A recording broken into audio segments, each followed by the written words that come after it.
Mike and Teresa were completely unprepared for what they encountered when they stumbled upon an old, tiny stone house deep in the woods. No trace of this mysterious structure existed online, as if it had been hidden from the world for ages.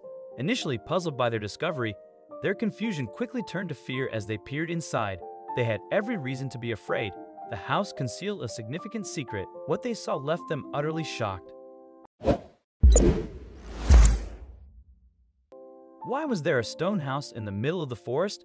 It appeared as though it had stood there, forgotten for years. As they approached, an eerie noise filled the air, a sound that didn't belong in the woods. Teresa soon realized the noise was coming from within the little house. Mike watched as her expression changed, her hand trembling as she reached into the cottage, trying to grasp something. "Mike, you're not going to believe this," she whispered.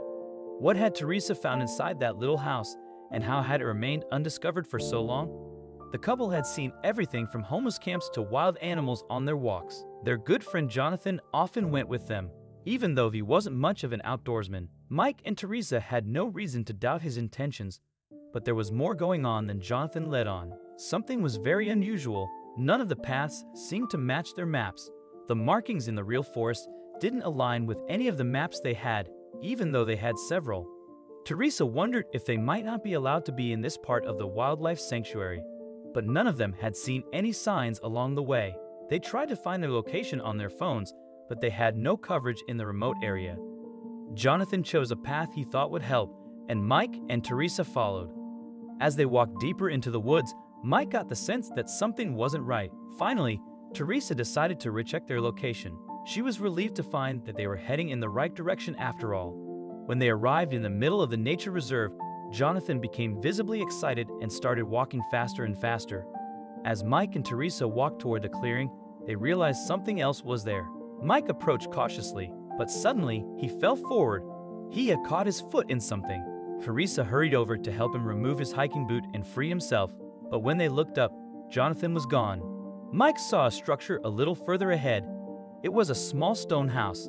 Judging by the ivy covering it, it had been there for several decades. But why would anyone stretch wires around an abandoned house? Or was the house not abandoned at all? Suddenly, Jonathan appeared on the other side of the house. Just then, they heard a strange noise. It seemed as if something, or someone, was still inside the house. Teresa found a small window on the ground floor through which she could see inside. At first glance, all Teresa saw was an empty room. She noticed a small box with wires attached to it. It didn't seem dangerous, but it was very strange. They had so many questions when Jonathan suddenly saw something in one of the trees. Teresa begged him to back off, but Jonathan walked toward it. It was a camera attached to the tree. Now they were sure someone was watching them. The tiny house's device was still blinking. They must have triggered some sort of alarm. Then suddenly, it stopped blinking and Teresa heard a sound in the distance. Someone was approaching.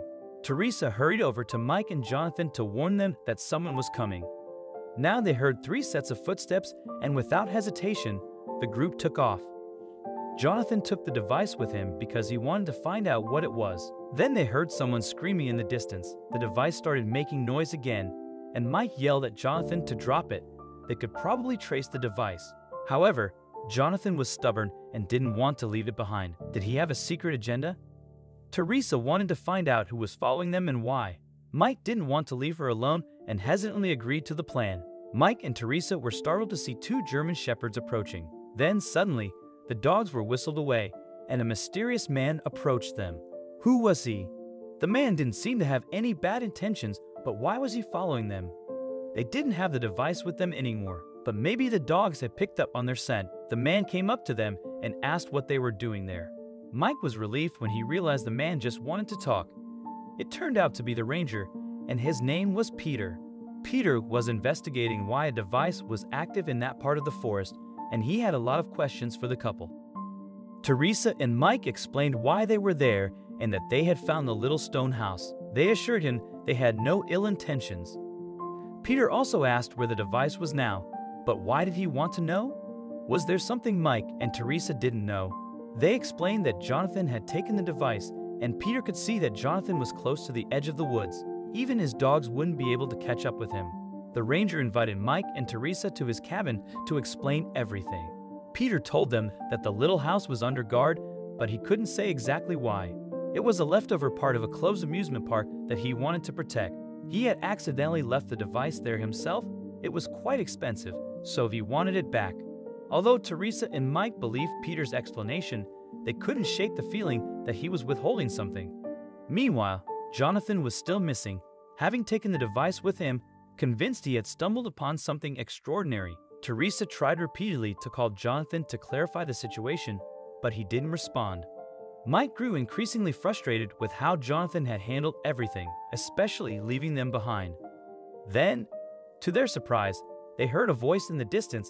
It was Jonathan, but the device was nowhere in sight. Peter immediately demanded to know where it was, but Jonathan refused to disclose its location. Finally, Peter decided to reveal the truth. He explained that a rare species of animal had been spotted in the area, and he was determined to keep the discovery under wraps.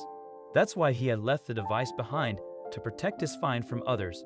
Jonathan, feeling let down, realized that what he thought was a groundbreaking discovery was something else entirely. He apologized to Mike and Teresa for his actions. A few days later, they saw an article in the newspaper featuring Peter, who included a thank you note to the three of them for their help.